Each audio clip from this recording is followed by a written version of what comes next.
Welcome to Super Talk, the podcast that scratches your superhero itch.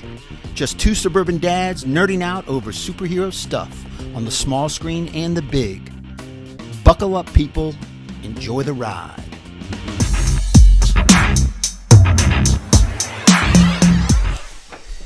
YouTubers, welcome to episode 107. Professor, like a gentleman, are you ready? Yes, sir. As always.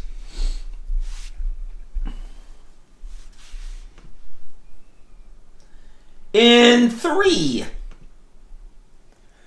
Welcome to Super Talk, the weekly podcast dedicated to news and reviews of comic book media on the big and small screen. This is episode 107.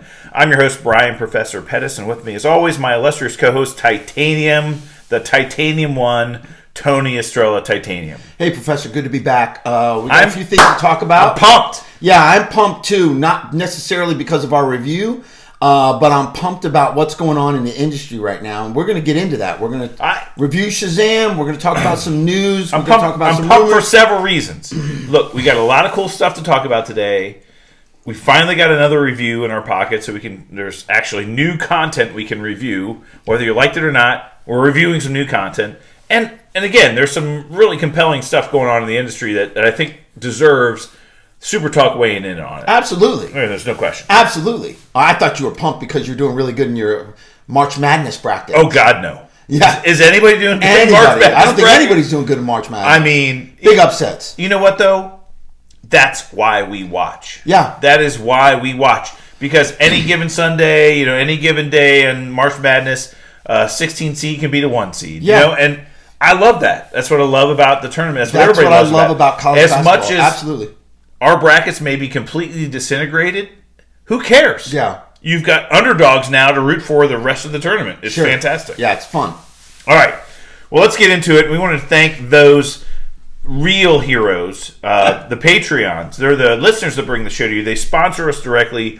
They say, look, every time one of these two jokers come up with an episode and want to release it, I'm going to give them $1. I mean, seriously, these are like real heroes. They're donating $1 to these two jokers. Mm-hmm. So if you want to become part of that grouping of heroes, patreon.com/supertalk is how you become a member. Really help us out directly.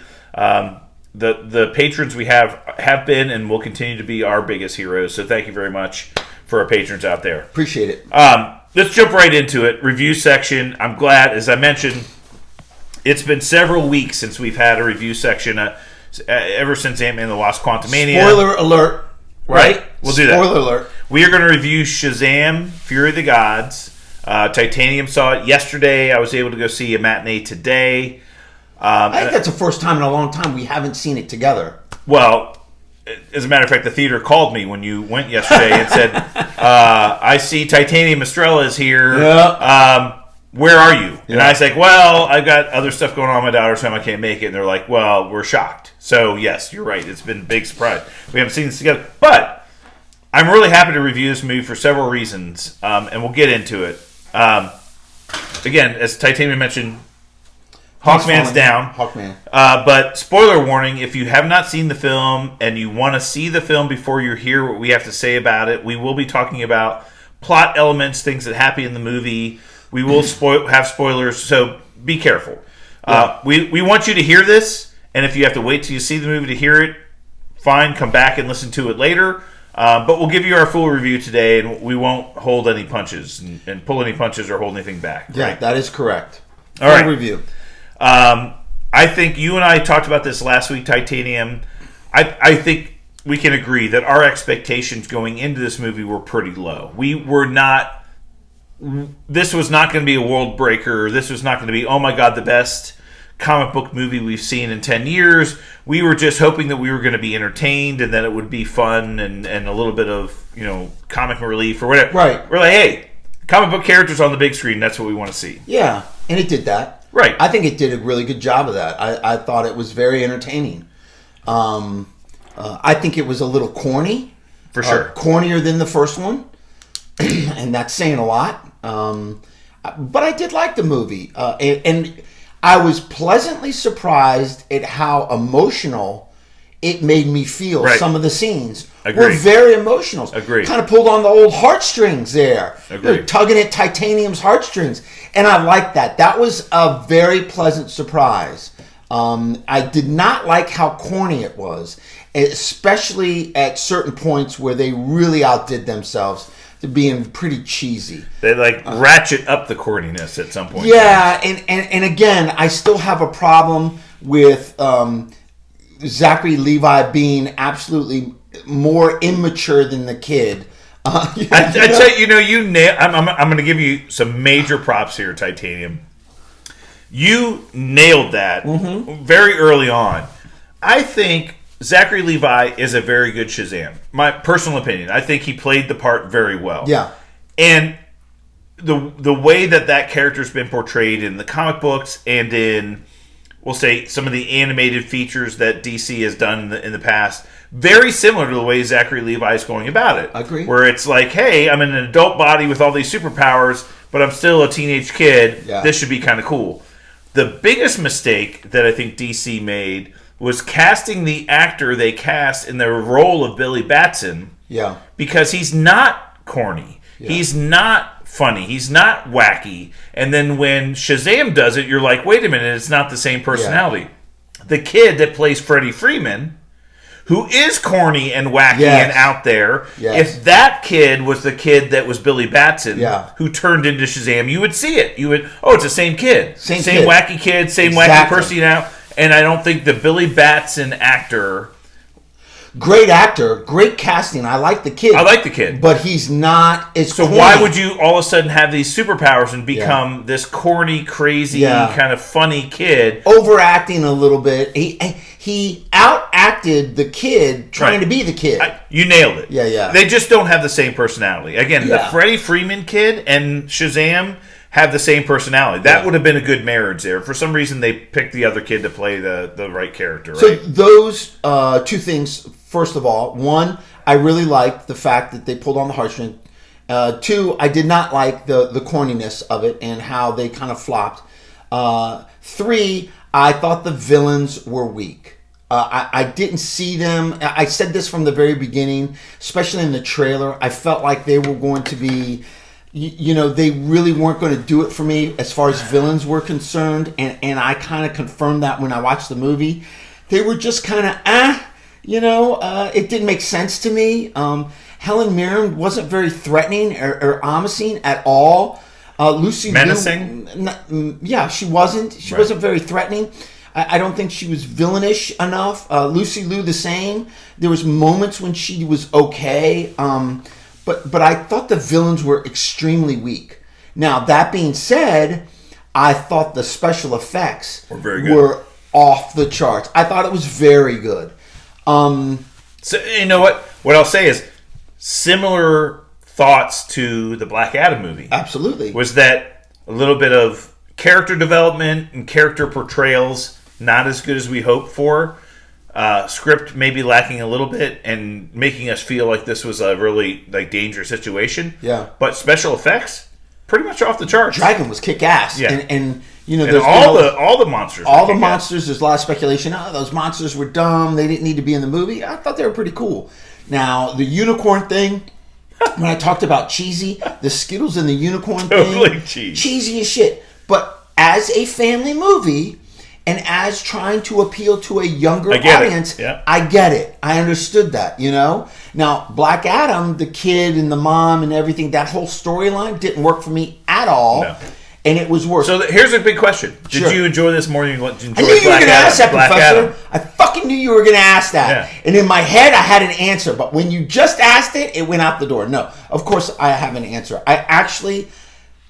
This is hard for me to say. I actually like Shazam... Fury of the Gods better than Black Adam. Yeah. And I love And it was because of what they did to the Black Adam character. Yes. Yeah. At least at least Shazam Zachary Levi held true to the Shazam character. Correct. Right. He held true to the Shazam character. The story and the comic book lore, it was there. It was rooted there, and it was still obvious that it was based on the comic book. Now, what they did to Black Adam, somebody should be arrested. I think it's criminal. Well, no, they don't get arrested. They get fired. And that's what actually ended up happening. They're all gone. What they did to that character, they're all being jettisoned because of it. And I have to say, I think Dwayne Johnson, I think he played a key role in switching that character out. Because he cannot be a bad guy. For some reason, his ego will not let him be a fucking bad guy. And if he had just been a bad guy, a badass, and embrace it, instead of trying to be a lovable character, an anti-hero, his version of anti-hero, maybe somebody should fucking school him on what an anti-hero is. And I'm off the rails here because... But again, he's done that before. Do you remember the Scorpion King? You remember the movie called The Scorpion King? His character has to come full circle into somebody that you want to love and feel for. So for those of you, we're talking about this movie that The Rock was in several years ago called The Scorpion King, and it was part of the Mummy franchise that Universal Studios had done. They did The Mummy, and then they did The Scorpion King, they did The Mummy 2. This was Brendan Fraser, who just ended up winning an Oscar many years ago. Yeah.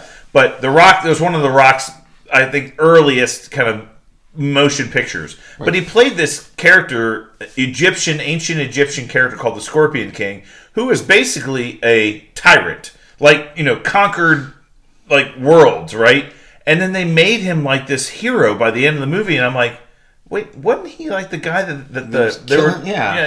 anyway, I agree with you. Yeah. I'm going to mention one thing. I saw this movie in IMAX just because I thought it would be a great movie to see. I have an AMC A-list subscription, which gives me one free movie a week, which is I never use. And since it was a matinee today, I got to see this movie for free. Wow. Normally, an IMAX movie costs you like $20 at least. Sure. So I got to see this movie for free. So I'm like, I'm going to go see it in IMAX. Here's what I'll say. Movies of this scale should be seen in IMAX. Yeah. What I'll tell you, regardless of the plot and story and everything else, which we'll get into, the IMAX experience is, from my perspective, for these kind of movies, worth Action, it. Yeah, absolutely. The sound that they have in those theaters is so good. And then the scale of the screen, kind of with a lot the things that go on, you get to see everything in like really good. It's a good aspect ratio, I guess, is because the regular 16:9 is kind of like shrunk a little bit. You get this IMAX, which is much more of a square screen, and you get to see everything. It was pretty cool. Yeah. So I just want to admit, and the special effects were spectacular. They were great. Yeah, they were great. Considering the budget of this movie, I think Black Adam was $200 million. North of $200 million. This movie was $100 million. And to be honest with you, now the Black Adam action was amazing, but to be honest with you, I thought this lived up to it. I really did. Look, did I love this movie? No. Was it better than the first one? No. But because of those things that I had mentioned, I think it stands up. As we mentioned, our expectations were pretty low going into this movie. And so low. I was pleasantly surprised. I walked out of the theater happy. Yeah. Like that, thinking to myself, that was pretty good. I enjoyed it. I mean, it entertained me. Again, I didn't. There was no like world-breaking like expectation of like what is this setting up for the future of the DCEU? Like what's going to happen next? And we'll get into the post-credit scenes here in a little bit, but who cares at that point in time? I think as a standalone movie, it was entertaining. Yes. I agree with you. The villainesses of the movie were lackluster in their, being like, oh my god, world-breaking villains. Yeah. Originally, I believe the way that they had set up the plot for this movie was again one of the post-credit scenes, which they teased, which is obviously being thrown in the dumpster now. But Mr. Mind and Dr. Sivana from the first movie had a post-credit scene, and that was supposed to be this plot of this movie, is then going into the five realms of magic and Mr. Mind, kind of leading a team of evil villains, kind of doing all this stuff. And they kind of just said, no, screw it, we're going to do something different. The Daughters of Atlas, which, okay, but I think here's my feeling about what happened. is I think when Dwayne Johnson and the Black Adam movie became part of the DCEU, they were like, okay, we're going to be on a collision course with Black Adam and Shazam and the Shazam family. We need to kind of start marching towards that collision course. Yeah. And so they got rid of, because if they gone down the Mr. Mind and Dr. Sivana route of the 5 realms of magic, that would have gone in this rabbit hole that they couldn't have gotten out of very easily. Whereas this movie was like, okay, the Daughters of Atlas, we can do this, and then jump right into a Black Adam versus Shazam movie if we want to. Yep. So I think that made it very convenient, because they could just say, okay, we'll just move past this. We know exactly what happened. And obviously some of the things that they set up at the end of the movie that they could have just moved into kind of the next phase of things. Yeah. Which we'll talk about. But I was completely entertained. Look, I'm a sucker for, just like you're a sucker for Paul Rudd. Well, Hot Chicks too, but Paul Rudd. I'm a sucker for Zachary Levi. Chuck was one of my favorite shows, it was a good show. 15 years ago. Yeah. I loved that movie, Chuck, primarily because it had a hot, what was her name? The Middle Eastern chick that played the secret agent, the blonde. She was Smoke Show. Yeah. Oh, yeah. Well, we'll get Chuck was good. That was Yvonne, a good show. I want to say her name was Yvonne something. Yvonne something Ski, but she was hot Smoke Show. We'll get into that. But I love Chuck. It was a great show, and so I like Zachary Levi. And to your point, if the connection between Shazam and Zachary Levi and Billy Batson were more closely aligned, I think we wouldn't complain about it all. But the fact that they aren't very closely aligned is weird. But I still like the fact that they're true to the comics in that case. I thought Rachel Zegler as Anne. What was it? It's Anthea. I think Anthea is her name. She was great. She was great, and I like Rachel Zegler. She was fantastic in the West Side Story as Maria. But she was really good in this movie. I love the kid that plays Freddie Freeman. I think he was really good in this movie again. He is a very funny, good physical actor, and he's also the son of a very high up corporate person in Hollywood. Okay. Yeah, I forget the name. Obviously, I forget. You didn't know that? Right. Nuggets from Titanium Estrella. Yeah. He's related to a bigwig in Hollywood. Yeah, but I thought he was very good. Again, you're right. Lucy Liu and Helen Mirren were like, okay. Special effects, fantastic. Dragon, fantastic. All the other the family dynamic of the Shazam family, the mother, the foster mother and father. That was great. I mean, if you're going to get dropped off at a foster home, isn't that the one you get it dropped off at? Yeah, they were great. Cool brothers and sisters, and just the hero, the whole scene. Mary Marvel got hot all of a sudden. Didn't she? Wow. Yeah. She grew up quick. Grew up is the right phrase. Yeah, I don't want to say it. But the whole scene on the bridge, how great was that? Like, them working together and them doing what it was great. I think that was a big part of this plot, is we learned that Billy Batson has been dealing with some abandonment issues, right? His parents abandoned him, made him an orphan. He's part of the foster family because of he's in that system. Because even the whole storyline that he's turning 18 and he's going to age out. Age out of the program. Yeah. And, he finally has a family now, but it was like he had this rule where, like, we all work together or we don't work at all. Right. It's like, so it's the Shazam family. We do it all together or we don't do anything. And they kind of wanted to break off and do stuff on their own. He realized that it was kind of a fault he had. But, look, frankly, I kind of enjoyed this movie. Look, if I had to give it a rating out of 10, I'd give it like a 6.5.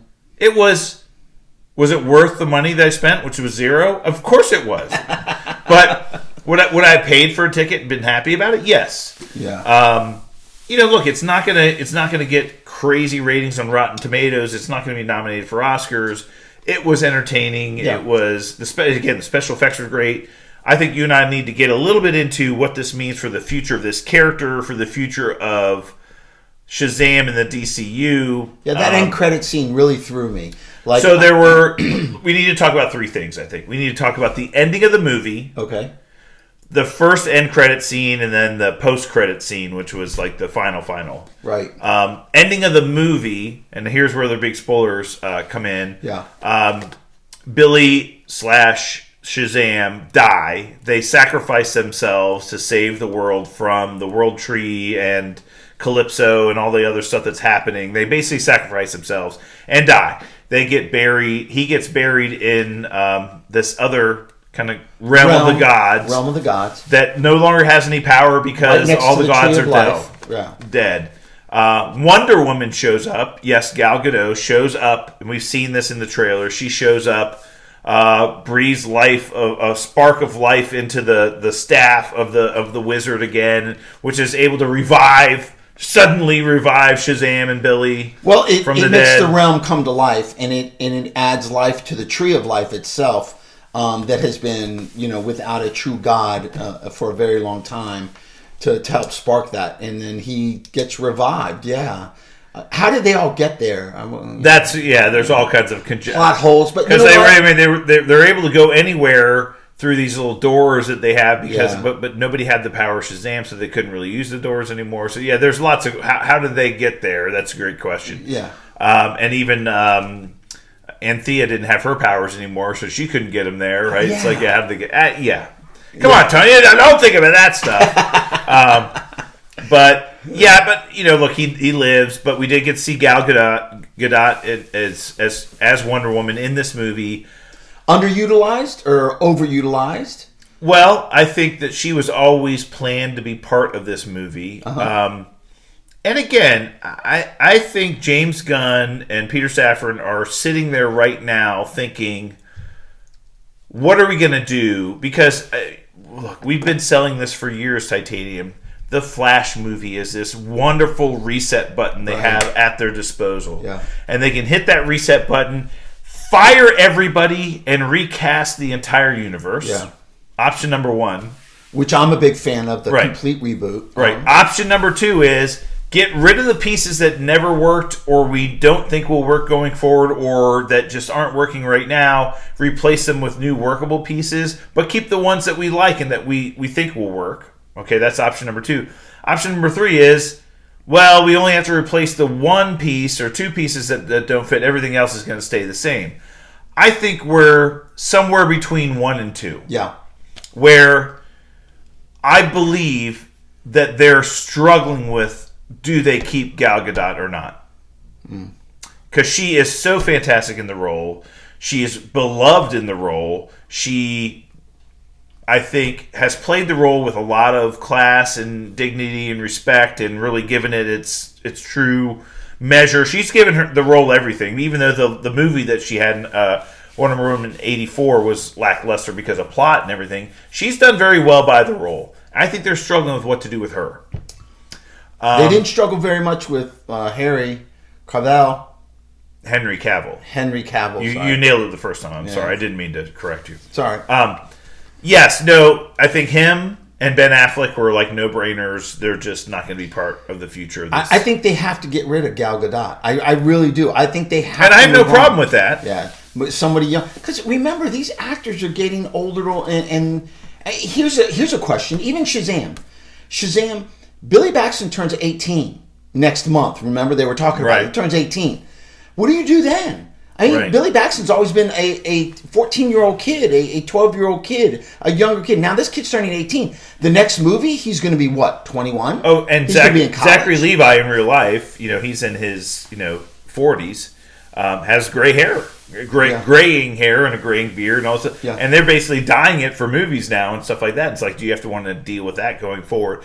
Look, I think if this movie blew up from a box office perspective, did very well, I think they would consider keeping him. I think they have an avenue to keep Zachary Levi and the Shazam family and everybody else around if they want to your point. I think they may address this character well in the future, just kind of like park it for a while and then come back and get it later on. As these characters and as especially these with what happened get older and older. If Black Adam had blown up and just crushed it, they would have kept him and Shazam because they knew they had to bring them together at some point in time. Aquaman, I'm feeling the same way. I think Momoa, as well as he's done, and who knows what's going to... Again, they're not going to sabotage these movies well before they even come out. They're going to tell us, Jason Momoa is the only Aquaman the DCU's ever going to have, and then they can basically make a decision to recast the character after the movie comes out, right? Of course. But look, post-credit scene... first post-credit scene was, which is going to fall into like the future of this character, is Amanda Harcourt and John Economos from the Peacemaker series, from Suicide Squad, everything else. Part of Amanda Waller's team, walking through the woods. They're like, hey, this kid, got some issues, but he's really powerful and he can be part of our team. And so they're there being sent by Amanda Waller to recruit him as part of the Justice Society, which was in the Black Adam movie, right? Yes. Which was, it ended, we know it was Hawkman, and then, who were the other two people that survived? Adam Smasher and Cyclone. Because we know that Dr. Fate is no longer with us. Supposedly. But they were recruiting him to be part of... He was excited. It was really kind of a funny comic relief. Justice Society or Justice League? Oh, I'm in the Justice... Oh, no. So it was kind of a weird thing.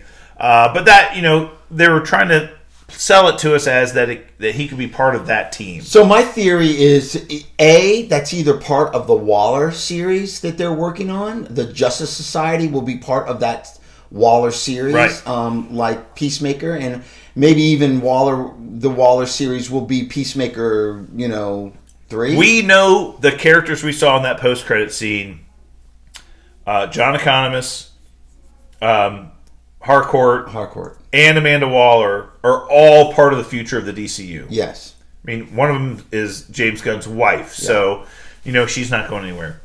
The question is this introducing Zachary Levi's version of Shazam as part of the Waller project or the future of the DCU? That's what that post-credit scene made me believe. Like, they have plans for him in that series. Why would they even keep that in there? Why not just cut it? Why not just cut it? If they didn't have plans... But then I'll ask the same question about the next post-credit scene that we got. Why would they keep that in there if they didn't have plans for that? That's my theory, is that it's going to be part of that, or they actually are going to keep Zachary Levi and that crew moving forward, and they had plans for them. But I don't see them doing that. I really don't. I think it's part of the Waller series, if that. And you know what? Here's a thought process. This character and Zachary Levi's version of Shazam could actually fit really well in the Waller series. Could fit really well in the future of this kind of not Justice League, but the Justice Society, this other team. He could fit pretty well in there, and maybe at some point in time gets elevated to the Justice League when that team gets reformed at some point in time. But this may be a good spot to park him. Yeah. And I don't know. We'll see. And the other post-credit scene kind of pissed me off even more. And I mean, I didn't stay for it. I know you watched it, but again, it was Dr. Sylvana and Mr. Mind, really. Mr. Mind is the worm, the brilliant worm that was in the first. That can speak through this little orb on his stomach, and it's like, but basically, pretty much redoing the entire post-credit scene from the first movie, saying, "Well, he had Dr. Sylvana. He had a beard. He was much older. There was still wacky writing on the wall, and he comes back and he's like, when are we getting out of here?" Mr. Mind was basically like, "Look, it takes me a while to get things together. It takes me a while to get things. It's not like I can pick stuff up and move it and this and that. I basically crawl everywhere I go. I mean, I'm just slithering here. Right. So it takes me time, but we're very close to launching my plan." Okay. So that's basically everything they teased in the first post-credit scene from the first movie. Mm-hmm. They basically teased the exact same thing again several years later, saying that we're closer to actually doing what we were talking about years before when we had the first movie. So, and again, I think this is like, they're just punting on this. Again, if there's no future for this character or this team or these, people... Just play the original post-credit scenes and we'll let them just hang there. Right. You know, we're not. Hey, gonna do when the Flash movie reboots everything, this is all going down the drain anyway. I hope so. Yeah. I hope so. So, look, again, I'm going to overall say this was an entertaining movie. If you've got nothing going on and you want to be entertained, it is entertaining. It is fun. It is worthwhile seeing. If you like the first movie, you will like this one for sure. I mean, if you like the characters, you'll like them. But, there were things that I really liked about it. I liked the first movie better. For some reason, I probably like it more than I really should. But, wait for streaming. That too. Wait till it'll be on HBO Max in probably 3 months. Yeah, exactly. It's kind of tanking in the theater, unfortunately. I thought it was better than what it's being portrayed at in the critics and what the box office is saying. It'll do fine. Yeah. It'll make more than $100 million. It'll make its money back. There's no question about that. Worldwide. Ooh, yeah. We'll see. All right. Let's jump into the news section because we got a ton of stuff to cover. So, big announcement, and this has been kind of teased at for several months now. We talked about this several weeks ago. Sacha Baron Cohen had been rumored to be cast as Mephisto in the MCU, and then the second rumor was, well, this character has been attached to the Ironheart series, or like Mephisto and Ironheart. Like, what the hell? Where's this going? Technology versus magic. You got the Red Hood in here. Yeah. This is like crazy. Right. Now we're hearing that Mephisto is going to get his own special presentation on Disney Plus, and it is likely to be the Halloween special. If you remember, last Halloween we got Werewolf by Night. Yep. Marvel released that to Disney Plus in the month of October as their Halloween special. We believe we're getting another Halloween special this year, special presentation on Mephisto. They are filming it right now, and they're filming it on the set of Agatha, Coven of Chaos, which also leads us to believe that Mephisto, the character, will be involved in that series as well. Yeah. Sacha Baron Cohen. You know what? If Mephisto moving forward is one of the big bads, I'm down with that. Totally. Yeah. I'm completely down with that. As long as you're not in China, they want to sell this stuff to China. They won't, because it's demonic. demonic. Anything to deal with demons, demonic, the devil, they won't air. But I'm down with it. I think it's great. And Sacha Baron Cohen, I can't wait to see his portrayal. Master of the House. I just cannot wait because he is a character actor. I mean, he has tremendous characters. However he chooses to portray Mephisto will be iconic. No question. I mean, Ali G. Borat. I mean, these characters are iconic. They're unbelievable. He is going to do justice. Fingers crossed. Yeah. But in my opinion, it will be iconic. You're absolutely correct, Professor. But again, if we get this, I think you and I talked about this when we got the Werewolf by Night special. These self-contained special presentations that are like an hour, anywhere from 45 minutes to an hour and 15 minutes, that they're kind of like a sweet spot of like, just give us good content, wrap the story up, really nice tight bow, and just give us what you're going to give us. If we're going to get that in October for this character, that tells me two things. One, the role that Mephisto is playing in a lot of MCU projects going forward is big. Yeah. And number two, it's just drop in the hat, boom, it's here, it's gone, it's out the door, it's fantastic, whatever you need from it. Right. You don't have to worry about promoting it, you have to worry about, having super trailers and going to premieres and all this. No, it's just a special presentation. I think it's brilliant. I think it's great. And drop the Man Thing in there and Werewolf by Night in there, maybe a little Moon Knight in there. I think who knows what the plot of this is going to be? No, we don't. Yeah. I'm hoping they sprinkle in these other characters that they've already let us see. And again, we've surmised and theorized, and what we do here on our show is we've said, look, we know or we believe that Marvel's going down this road towards the Midnight Suns and this more occult-driven kind of monster-driven team of individuals working together. Yeah, with Blade and the Black Knight. And, a million ways that things that they could do with this. And this would just be another step. Having Mephisto involved in that whole process. And I do think we've talked about this at length. Mephisto played an enormous role in the Infinity Saga in the comic books, but played zero role in that same saga in the movies.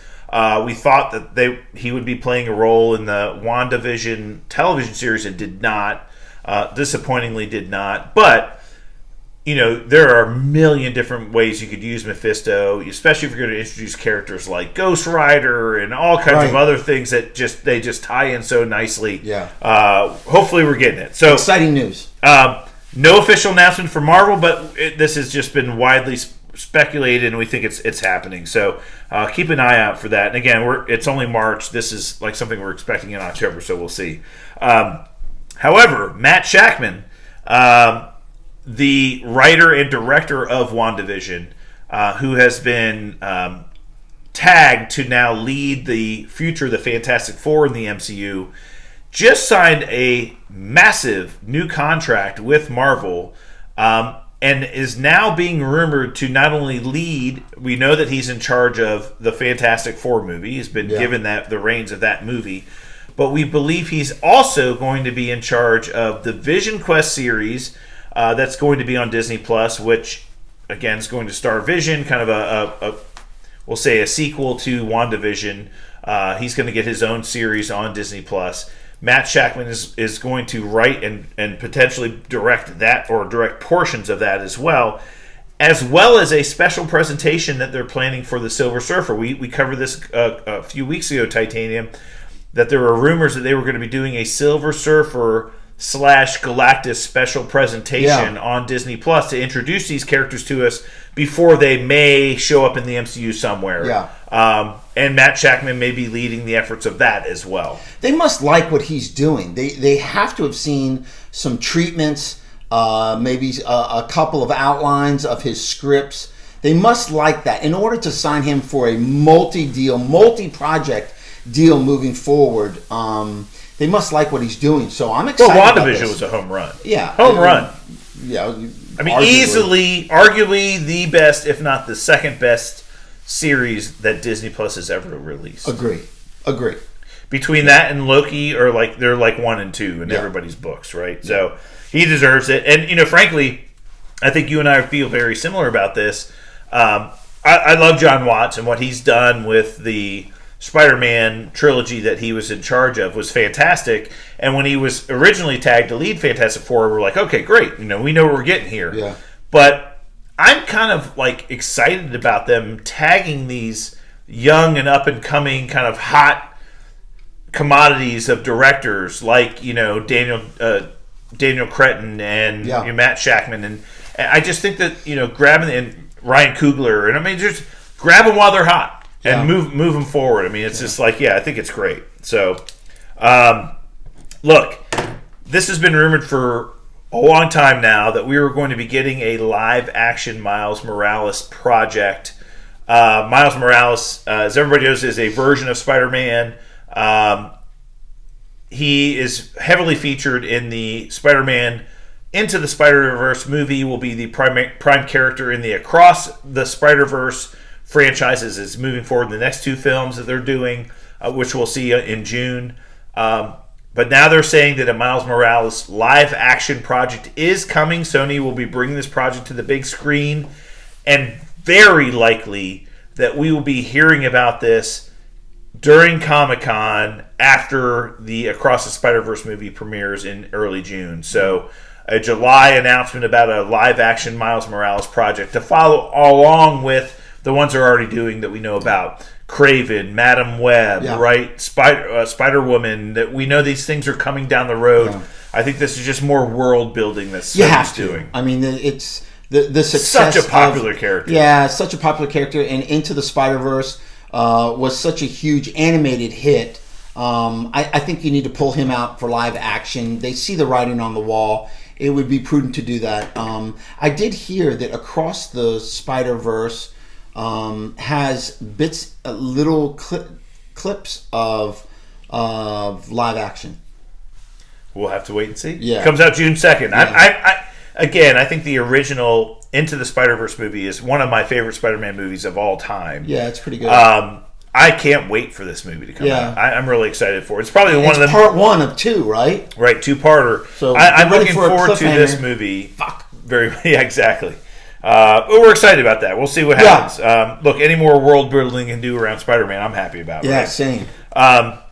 Why? Tell me the story. I mean, you forwarded this story to me, and then I read it myself. How bizarre is that? So Let's talk. Tom Cruise. Yeah. Got to see the Flash early. He contacted Warner Brothers. And the director. The director. They were no, not the director. No, sir. The writer. No, he contacted Warner, the head of Warner Brothers, and said, "Can I see the Flash?" And they sent him a copy of the Flash, obviously protected. Yes, they didn't send him a copy of it. They sent a courier to his house with the Flash movie on a thumb drive. Mm-hmm. The courier stayed at his house while he watched the movie. Yep. And then took the movie with him after he watched it. Oh, they sent it to him. Well, they didn't send the movie to him. They sent a courier with the movie. What I'm saying, it would be one thing to send you a copy of the movie on a thumb drive. Yeah.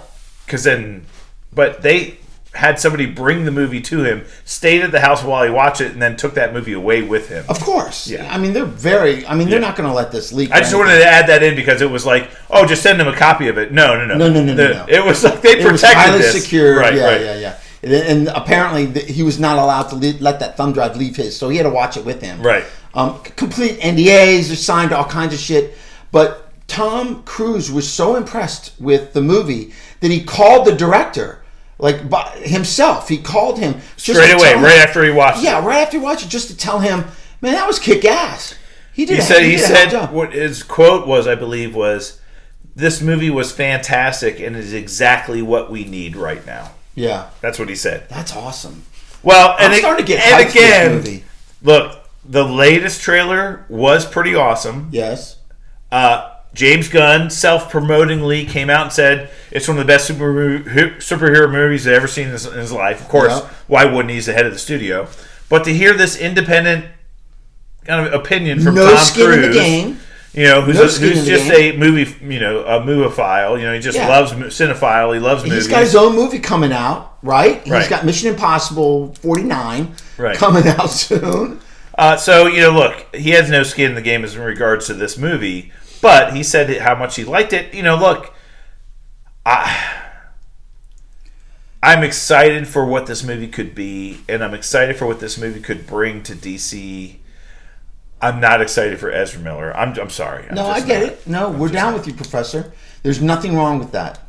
Unfortunately, as much as this movie, I might like this movie and as well as it might do, I hope it doesn't directly reflect on his future in the DCU. Again, they didn't say anything about Shazam.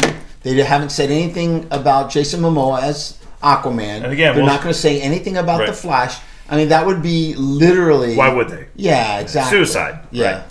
Right.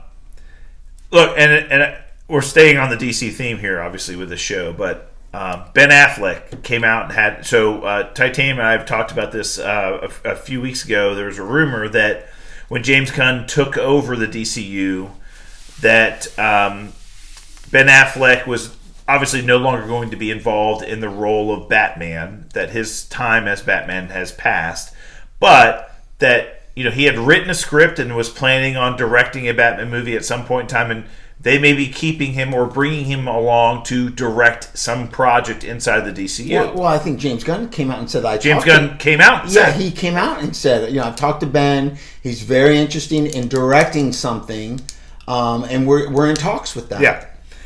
Ben Affleck came out, had an interview with a Hollywood Reporter, and basically said that my time as Batman in DC broke my heart. Yeah. So we know this from popular media and coverage of his life.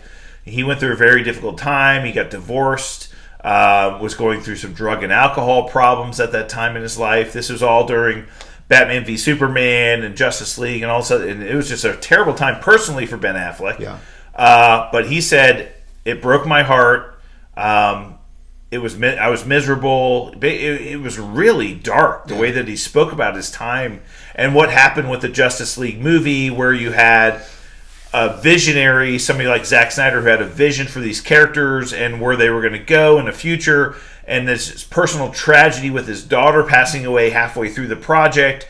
And then you bring another person in, Joss Whedon, who has a completely different vision and just completely rips it all to shreds. Yeah. It said it took a real big toll on Ben Affleck. It took a toll on him. Yeah, which kind of confirms a lot of insiders saying that when Joss Whedon came in there, he just tore it up. Yeah. Tore it up. But Ben Affleck basically said, no, I will no longer be involved. He said, I was involved with the Flash movie. I filmed from... He said, frankly... I finally figured out how to play this character, the Batman character, and those are some of my best scenes as Batman in the entire DCU in that movie. Yeah. So he said that. But they said, I have zero involvement with DC going forward, right. And I have no plans to be involved with them at all. He says he likes James Gunn. He's a nice guy, and he's sure he'll do a great job, but he does want nothing to do with it. Doesn't want to direct, doesn't want anything part of it. And it's because of what happened in the Justice League. I believe, yeah. Well, he said it. I mean, you can't just read the quotes because they want that kind of controversy and they want to stir the pot. But the whole thing was about his time in the Justice League and how it broke his heart and it took a very big toll on him. So he confirmed it. I had written a script. I had planned on directing a Batman standalone movie, and all got kind of just tossed wayside. So, by the way, I like Ben Affleck as Batman. He's probably my third favorite Batman. Oh yeah, for sure. He's my third. It's a close second, I think. I mean, Michael Keaton is beloved because he's the OG. He's the OG. Adam West really is the OG, but I think Adam West is beloved for a lot of weird reasons. But I do like Michael Keaton. Yeah. He is. He's a lot of people's... But Christian Bale, I think, was... Come on, Christian Bale! Easy number one. Come on! Yeah. Of course. Bring it back, DC. Make it happen. All right, let's get into our topic of the week this week. Brought to us by our friends over at Studio GG Studios. Home of the Man Band Corn on the Cob. If you've never heard of Studio GG Studios or you want to hear about Studio GG Studios, go to their page.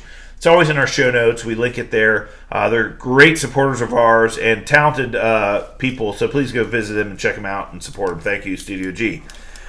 So, big news story this week. Marvel sued Reddit for leaks about the Ant-Man and the Wasp Quantumania movie.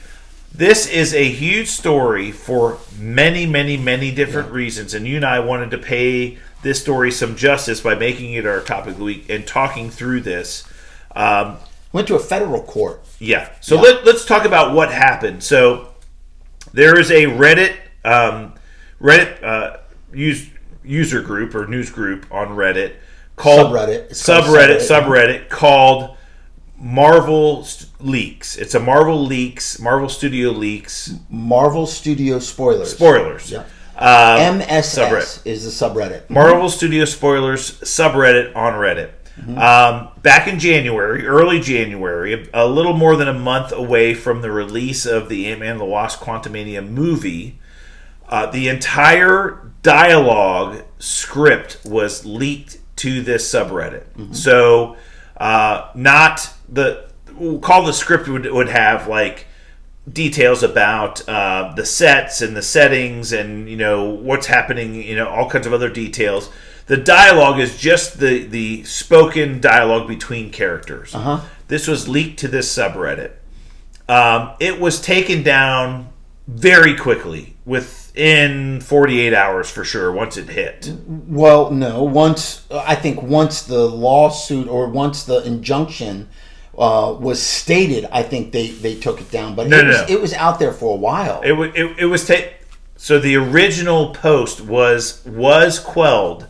The problem was that it had been on the site for enough time that a lot of the people that were members of the site amount of comments had read it, and while the original post of the leaked dialogue was deleted, all of the comments from all the subreddit members were still there. Right. So they were still talking about what was leaked and commenting on what was leaked and surmising what it meant, and all these, that was still there, and was there and still remain. It may have recently been taken down. They took it down, yeah. Recently, when the lawsuit was filed. Yeah. But the fact of the matter is that this lawsuit... Well, they turned the subreddit into a private subreddit now. So now you have to be invited to be in it, but they're not inviting anybody to be in it right and now. from what I hear, when this lawsuit was filed, Reddit itself had a lot of technical problems all of a sudden, and which were kind of maybe an indirect or a direct result of this lawsuit. Right. So the fact that Marvel is here's who they're suing. They're not suing Reddit, No. the company. No. They're suing the moderators of this particular subreddit and the editors of this particular subreddit. And they're suing these individuals directly, not the company Reddit itself, but the people who were in charge of this subreddit, Reddit, saying that they did not do their job to control the content that was dropped here. Yeah, in Reddit, when you have a subreddit account or site, or it's a site basically. They have moderators. Sometimes there's one moderator, like for our Reddit, there's one moderator, is me. But most of these larger sites, especially this one, might have 4, 5, 6 moderators to weed through the stuff and to maintain the site. People use vulgar language. You can delete their comments. Whatever. There's lots of things you can do. Yeah, there's accords that you can put it in. Anyway, that's what they were doing, and this is the tricky part, because this site is very popular with leaks, rumors, spoilers, things like that. What makes this different is that this was actual dialogue and an actual piece of property of Marvel. So video, however, pictures. Let me just say, however, it was never confirmed by Marvel to be the official dialogue for the movie. That is correct. Not at that time. At that time. At that time. So, I want to get into this a little bit, because I think that that's part of leaks in general, right? And I think we need to kind of talk through that whole process as well, because I think part of the leak problem is there's leaks that people say are leaks that are completely untrue. They made up themselves. Of course. And then there are leaks that are actual leaks, property of Marvel, that if Marvel does something about that leak, they're basically validating that it is a leak. Yeah. And so they've got to be careful about that. So, anyway, yes. Property of Marvel. And that's when they can actually go in and have legal action against you. If you are exposing or posting their property, photo, video, or the actual script itself with actual dialogue. So we remember back when Spider-Man No Way Home came out, there was some footage of Andrew Garfield on scaffolding and all this other stuff. And people were posting this to YouTube. And the minute they get posted to YouTube, they get pulled. Yeah. And if I were like to walk into the movie theater right now and watch Ant-Man and the Wasp Quantumania and take a 5-minute clip of the movie and post it on my YouTube page, Marvel will go in and strike it for copyright reasons. Like, you don't own that property. You're not allowed to post that. Correct. Right. Yeah, and I think that's the big problem with this. Now, here's another interesting aspect to this whole issue that's going down with Reddit. Marvel has, I think what Marvel's main objective here isn't to actually go after these moderators, because they're probably just like you and me. They don't have a ton of money. They might actually be you and me, people, as far as people are known. Or they could be some 14-year-old kid in his basement that his father works at one of the studios, and he's getting information, going through his computer at night and pulling out information. So that's what they want to stop. They don't want to go after these guys for monetary value. They want to stop the leaks in general. They want to stop where they're coming from. They want to stop the real leaks. Yes. Okay, so I do want to get into a larger discussion about this, because I think it's really important for what you and I do and what our industry, I'll say, legally, they would have to prove that what they did damaged the value of their product. And that's going to be very hard to do. Just because somebody had a script, do you think the movie didn't do well? It's making $500 million. But it did drop off dramatically after the first week. But that didn't the affect biggest the first drop off in weekend. MCU history, by the way. But it didn't affect the opening weekend. No, because the movie was not very good. That's what it had. But that's irrelevant. I know. That's irrelevant. They're claiming that it affected their bottom line. But that's impossible. I know. The argument would be, but it made over $500 million. Here's my point. I want to have a larger conversation about this because, look, I think you and I can safely say we do not like leaks for many different reasons. Most of the news and topics that we cover on this show come from different sources. So let's talk about those different sources. First, we have what we call Hollywood insiders. Yeah. And this is the Hollywood Reporter, Variety Magazine. These are people and plus individuals who have trusted sources inside the industry that are telling them information or giving them information. They may have people they know that are agents. They may have people they know that are casting directors. They may have people they know, whatever. Yeah. And they're hearing stories. Connected. They're connected to these. It's just like the NFL. Adam Schefter knows a bunch of different people in every organization that are feeding him information. And so when he releases something, people believe it. So there's Hollywood insiders who have this access. And people tell them things, and they're releasing the things that they're hearing. And normally these are anonymous sources. They're not citing them. They're just saying, hey, who I've talked to is, this is who the casting for the Fantastic Four is going to be, right? They're giving you those. And that's, again, part of it's speculation, and part of it is the things they're hearing from their trusted insider group. Correct. We are completely open to and willing to entertain and hear that type of information. No question. Because these are people that have developed and built these sources up over years. Right. And this happens across multiple industries. Again, we talked about the sports industry. Let me give you a great example of what you just said, Professor, and you hit the nail right on the head. Let me give you a great example. For, let's say, Infinity War, right? There's a rumor and a leak that it's going to deal with time travel. Okay, that kind of leak, okay, it's going to deal with time travel. Great. But if something came out where, well, all the main characters are going to get dusted at the end, but the Black Panther is going to get dusted, that kind of spoiler, I don't want to hear. Right. I don't want that in. But that's not industry insiders leaking that. I get it. But I want to call out these different types of things. Okay, so we have industry insiders giving information, and typically those insiders are not going to spoil a massive thing in a movie. Right. Those insiders are going to give you that, like, it's time casting travel. announcements. Yeah. They're going to give you things about timelines of projects. Hey, this just went to this. These started filming or whatever. These are like minor things that we love covering, right? There are official announcements from the studio. There are official announcements from James Gunn and Kevin Feige and all kinds. Those things we love covering because they're official and they're great things to talk about, right? There's another category of what I would call fan theories, where you and I and all kinds of other comic fans out there, we're like, wouldn't it be awesome? Yes. If this person played this character, wouldn't it be awesome if the Black Panther's son became the Black Panther? He had a kid. Right. Well, and this is just theory crafting. These are comic book nerds like you and me. Taking points of data, taking points of information. Just making shit up and saying, wouldn't it be great if this happened? Yeah. That's fantastic to cover. Yeah. Nobody's leaking anything. And then their last category are leaks and spoilers. And they come in two forms. They come in, this is somebody got a copy of the script. They got a behind the scenes photo. They sat and took a picture from a skyscraper of these two people kissing in a lobby somewhere. These are leaks. Some of them are fun, behind the set photos, is fine. And then there's official leaks. The problem with leaks is twofold. One, sometimes they're true, sometimes they're not. Yeah. Yes. And when they're true, it's terrible because it ruins the experience for all of us. When they're not true, all it does is spin people up thinking something's going to happen, and it doesn't, and they get disappointed. So you and I think are on the same page. And we've talked about this.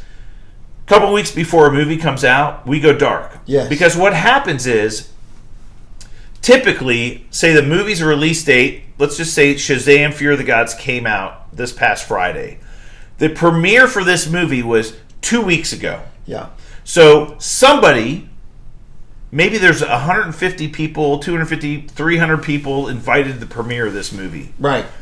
Somebody open their mouth is going to say something. Yeah. And we know this. And because, happens again, all the time. We're in this culture, Titanium, where it's about being first not being and right. not being right. Yeah. It's about being first and not being respectful. And so what happens is we know that people go to these premieres, they go to these screenings, they can't help but keep their, I'm going to create this other account on Reddit, or I'm going to create this other account on Twitter. Yeah. I'm going to leak something that I saw post-credits. See, there's 2 post-credits reviews. The first one's this one, the second one's this one. That happens. So then when we avoid that is by staying going dark. Yeah, that's right? what we do. Right. So what we do every it's annoying. Right. Yeah. But we understand that those leaks are possible because the real content has gotten out in the world. Correct. Like, what if you mentioned Infinity War and Endgame? What if Endgame, somebody came out and said, literally, went to the premiere of Endgame and posted online, Tony Stark dies at the end of the movie. Ruined it for everybody.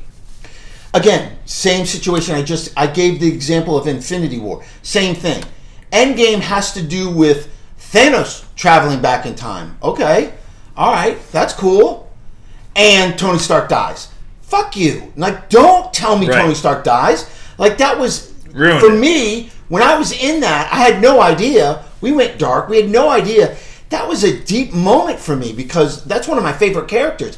And for him to die at the end of that was impactful, and it made all the difference in the world to the movie to me, and how much I felt about the whole movie itself. So let me give you... You're absolutely correct. That's exactly what I was saying. Leak. That's a type of leak that we don't want to hear. Correct. Let me give you an example of I don't know if I'd call it a leak or a spoiler, but Spider-Man No Way Home. Sony released several trailers of this movie where the blocking in the trailers it was just off a little bit. Yes. One Spider-Man versus 5 different villains, and one Spider-Man landing on this thing where there's all this extra space, and we're like, wait a minute, that doesn't seem right. Yeah. And there was all this rumor about the other Spider-Man coming back in this movie. There's a lot of rumor, and this was fan theory and all kinds of other stuff, and it's like, and then when it really happened, while we weren't surprised because we kind of knew it was going to happen, the way it happened was the surprise. Yeah. And we still felt like... It was a surprise. And here's the other thing I'll say, Titanium, is that we saw that movie and we were blown away by it. Even after we knew exactly what happened, we still wanted to see it again. Of course. Because it was that good. Yeah, it was that good. So... I think what Marvel's doing is, to your point, to crack down on the real legitimate leaks. You get a copy of the script, or you get a casting contract, or you get an edited clip, or something backstage, and you post that, I'm coming after you with all guns blazing. Yeah, because it's going to spoil the fan experience. It's going to spoil, so many things. Look, I'm fine with theory crafting. I'm fine with fan theories. I'm fine with Hollywood insiders, speculation, all that stuff. When you release something that actually happens, I remember the Eternals movie. Same thing happened. The Eternal movie was coming out. Somebody released like the plot or script content, and you kind of knew how the movie was going to end. And I'm like, that sucks. Yeah. I don't want to know how this movie ends. Right. And it's like nobody wants that. Marvel especially doesn't want that. And I think. Now, I wanted to say this other thing about this, too, is that they said that the plot of this movie was spoiled by this leak. What I'm going to tell you is I learned enough about the plot of this movie from the actual trailers that they released as much as any leak on Reddit would have told me. Except for how it ended, right? Yeah, the ending, for sure. Ending. And I think that was a little disappointing to some people. It was for me. The plot holes in the end, and the ending itself was... But you didn't read the leak script. No. I didn't know what the ending was, but I think the ending, when they have a legitimate gripe about releasing this dialogue that tells you what happens at the end. I mean, that's one of those things. Well, but then again, I think part of it is, the leak itself is horrible, and that's what they need to stop. Yes. But the people that actually go there to read these leaks, like, you and I see, we tell our audience, spoiler warning. If you don't want to hear the spoiler, don't listen to it. Don't come in. But, when people that actually go searching this stuff out, and again, half of it's true and half of it's untrue, And good I'm for Marvel. I am definitely on the dark web reading rumors and leaks, but I don't go looking for stuff that will ruin my movie experience and ruin the show. Like, I knew the script had been leaked and out there, but I didn't go looking for it. I didn't want to know how the movie ended because I really wanted to see this movie. I think Marvel needs to shut that down, and I think they're doing a good job. Yeah, good for them. I agree. Mean, the official leaks and things like that. And again, I think that the delicate line that they can't cross is if something is leaked and it's legitimate, them doing something about it brings credence to the legitimacy of the leak. Yeah, and that's the dangerous line they have. Is like, well, if somebody's out there spouting, I know what happens. I know who dies in Guardians of the Galaxy Volume 3. Right. I know who it is. It's Rocket and it's Drax. They both die, and here's how they die, and if Marvel says something, I don't want to know. No, but if Marvel says something, it verifies it validates it. Yeah. If they don't say something, it could be speculation. It's speculation. Yeah. So. Look, I love speculation, and I love trying to figure out who's going to die, but I don't really want to know something. We talked about this, yeah. You know, the different logos and how there's different colors, and they think that that's who we know, how we know who think. I love talking about that. Yeah. But don't tell me exactly how they die, where they die, when they die. It ruins the movie. It ruins the movie. Agree. Good for Marvel. I hope they, keep. I hope this has some, these actual leaks, the real leaks, need to stop. And if they're going to ruin my experience, I don't want to see them. And I think that it's not monetary that they're going after. They're not going after this big paycheck to make up millions of dollars for the loss. No, it's criminal. It is very criminal, but I think what they really want to do is stop the point of the leak itself. They want to put their finger in the hole of the leak to stop it at its origins, and I think they're doing it the right way. Well, we've heard some of the things that they're doing. It's like when actors are reading scripts, or they're only releasing like the script of their next day's stuff that they have to do. They don't give them the entire script. They only give them a piece at a time, and it's under lock and key, and they can't like go home with it. Yeah. I mean, there's so many things that they're doing nowadays to kind of control all this, and of course they have to. I mean, we joke about the fact, those the helicarriers they had in Captain America Winter Soldier. They did not destroy them in that movie. They're actually up there with the sniper like guns that are just like waiting for somebody to leak some content, and they're like, they're just gonna get them. So yeah, great show, Professor. The bell has rung. School's over. All right, well that's it for us this week. We'll be back next week for more Super Talk. To get in touch with us on social media, hit us up via email, supertalkpodcast@outlook.com, or at supertalkpod on Twitter. Until then, stay super, everyone. And we out. Woo. Woo-wee. Please like and subscribe. Haters gonna hate, and I know you can't wait to see the black viper. Round and round she goes, hardly no one knows.